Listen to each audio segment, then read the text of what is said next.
Courtney and Todd. We're here again for another video in our May video challenge. It's day 11 and we thought we would do a question and answer video for you guys.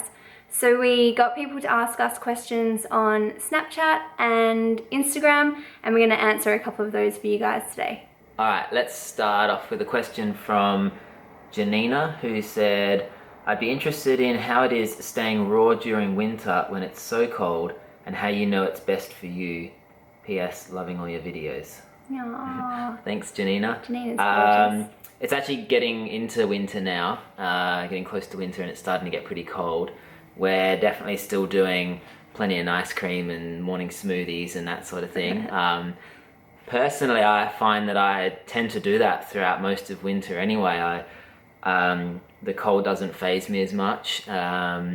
I'm way more affected by the cold than Todd is. Yeah, so I don't really change my diet at all, and find that eating the same throughout most of the year is just as easy. The only thing that's annoying is that obviously any of the awesome summer seasonal fruit and produce that's not around in winter is a pain. For me, if I'm gonna have an ice cream or like a big smoothie, I have to be really rugged up or in the sun, and then I have to have a warm shower. Like, it has to be in the morning and then I have to have a shower, otherwise I stay cold for so long. So one thing that we do as part of our daily routine, and especially when it gets a bit colder, is we incorporate more teas and also warm drinks with things like tonic herbs in them.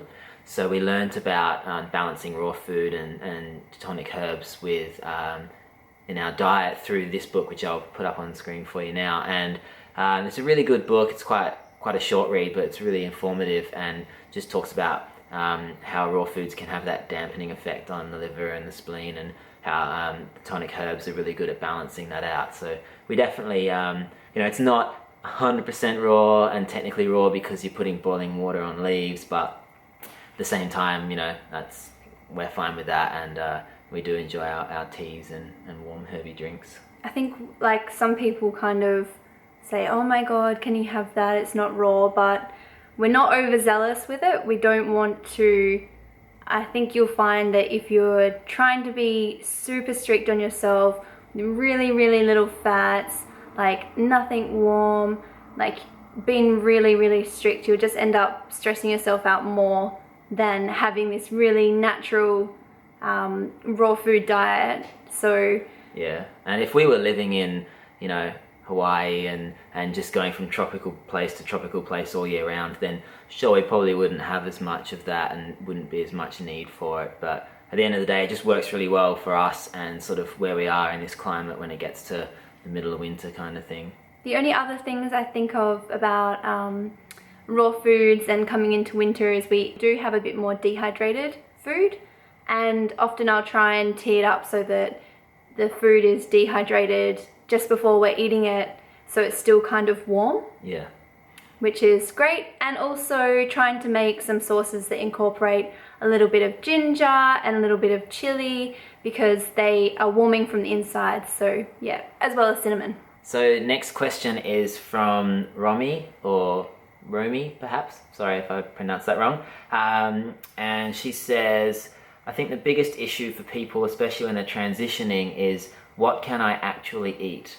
What can I have instead of things like cow's milk, or if I still want to have something like a schnitzel at night for dinner? This is really good question. Yeah, really good question. Thank you so much for asking. And it's one of those things where people kind of think there's this stigma around veganism where you only eat salad and air burgers or something silly like that. But there is so many options out there. It's crazy. And you can be, a healthy vegan, you can be loving the junk food. It doesn't matter, whatever kind of vegan lifestyle, you're eating and you're living. There's so many options out there. For cow's milk, there's so many plant-based alternatives. You've got like almond milk, macadamia nut milk, cashew milk, rice milk, oat milk, hemp seed milk, sunflower seed milk, coconut milk, soy milk. There's just so many. We make different milks at home. I think our favorite's kind of like the seed milks because they're not as heavy. So we make pepita seed milk, and we also make sunflower seed milk, and occasionally we'll make almond or cashew milk. But these are also available, most of them are available in store. Some are in the fridge section and some are like near the UHT milk. It is a really easy thing to make yourself, and it's actually one of the first things that I started doing when I started this journey before I even knew what veganism was, because dairy milk was a bit of an issue. Like, just didn't feel the best after having it. And I remember like making almond milk at home was one of the first things that I started doing. What if I said, what's a substitute for butter? Well, there are heaps of plant-based spreads. For example, Nuttelex is the classic one, which is just from like... It's like a margarine. Yeah, it's a margarine. And there's different flavors of that. There's like coconut spreads as well. I think they even do one now, Nuttelex. You know, there's things like nut butters that again you can make yourself, or you can go and you can buy, and you can get a whole variety of those from bulk food places or even just from local supermarkets as well. So what about if you're craving that schnitzel when you get home from work? I actually haven't gotten into the mock meats because I just wasn't one for meat. Like, I wasn't a fan of meat when I was younger, so I think it's something to do with the taste, but mainly the texture, that made me dislike mock meats. So I haven't tried many myself, but there's so many available. Fry's, they do a schnitzel which is plant-based. There's also a company called Gardein, and they do fish fillets that are plant-based. They do like chicken tenders that are plant-based. And burgers and all yeah, sorts burger of things patties like that are plant-based. You can get heaps of different veggie patties like at most supermarkets, but also specialty stores. It's crazy when you start to actually look, and even just at your local supermarket where you'd think they wouldn't have these options, they do. And they're just growing by the week because there's more demand and people are going in and saying, hey, I want this, and like the vegan version of that. And so, yeah, it's really exciting to see that this is growing so fast and that there's so many more options out there for people. It's awesome. So at some point we'll probably make a video to cover this so that we can show you guys different alternatives, especially if you're transitioning to a vegan diet. So this next question we've had from a couple of people through our YouTube comments, and they've asked, why is it that so many vegans use wooden forks and wooden bowls, etc.? I love them. Yeah, I think it's just, I don't know, I guess you kind of start to have this better connection with the environment and sustainability, and you know, so you start to learn more about like, oh, maybe I shouldn't use as much plastic, and I'll take, you know, like a canvas bag to the shop instead of getting plastic bags. And the wooden cutlery can break down. Yeah. And I just prefer it in my mouth. I don't like the feel of metal on my teeth. I just prefer the wooden stuff. Yeah.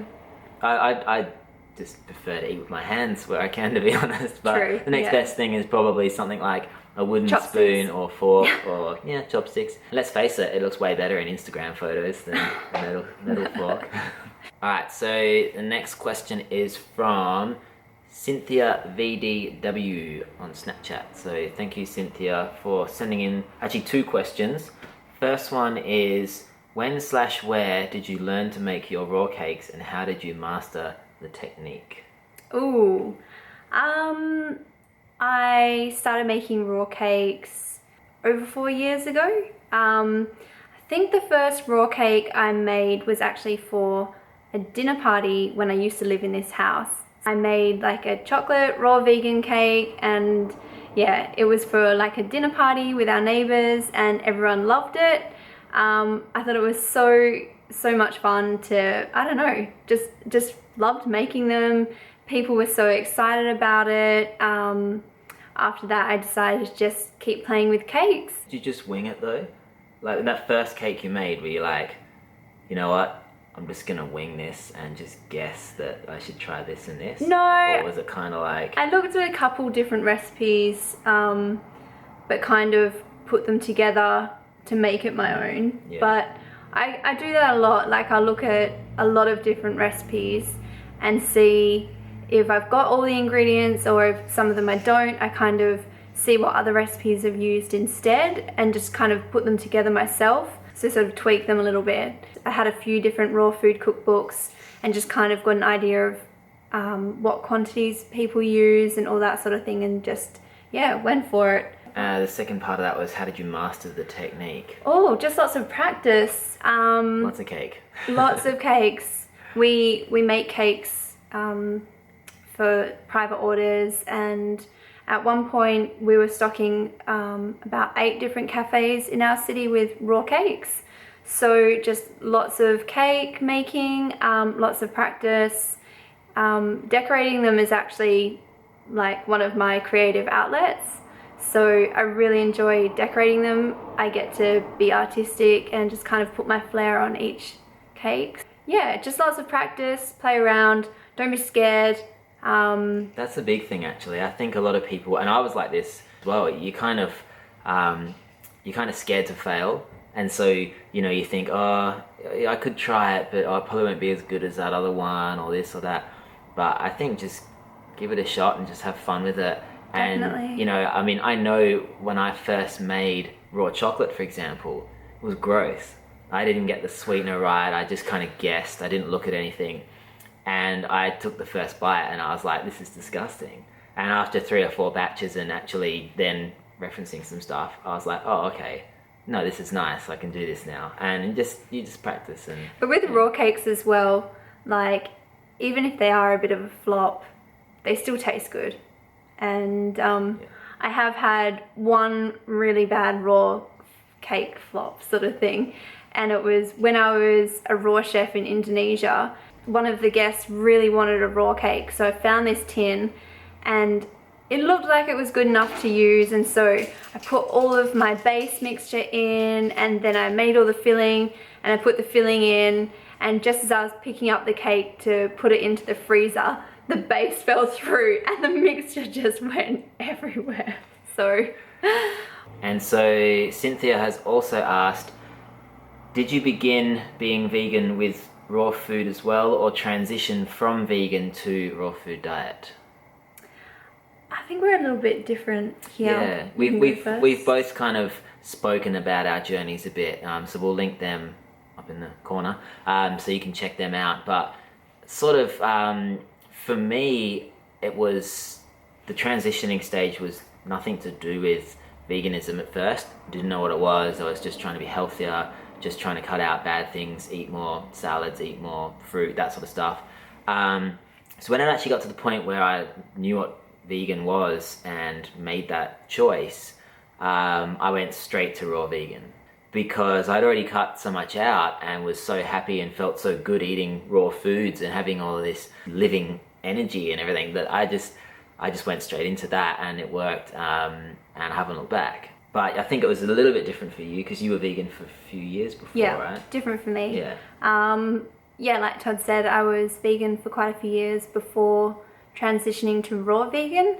I wouldn't say I was necessarily a very healthy vegan when I wasn't raw vegan. I was very health conscious, but I was also at uni. I had a pretty demanding part-time job, which was lots of late nights because I was doing bar work. So I did live off a lot of caffeine, lots of soy lattes, and it's cringy to say, but lots of energy drinks. And at uni, I would take snacks and whatnot, but I did still have quite a lot of caffeine at uni to get me through. Then I transitioned to raw, kind of basically overnight, I guess. Leading into the raw foods, I did a 32-day juice fast, because that's what I was reading about in the book, that kind of got me really interested into raw foods. So I did that.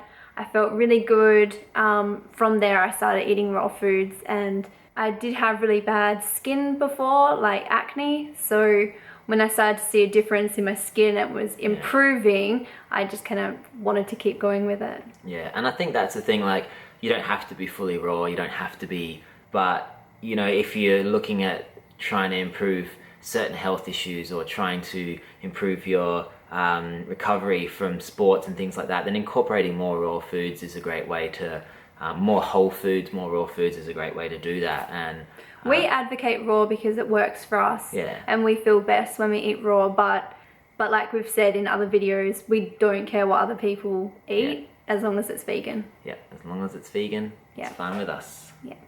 So that is all the questions we have for you guys. We hope to do some more Q&As in the future. So definitely just keep sending us your questions on Snapchat and we will make another one later on down the track. So thank you again for watching. If you guys like the video, please give us a thumbs up and feel free to subscribe, share the video with anyone, your friends, your family, and you can also find us on Snapchat, Instagram, Facebook, and Twitter. And remember to eat plants, stay hydrated, and love yourself. Peace. Peace.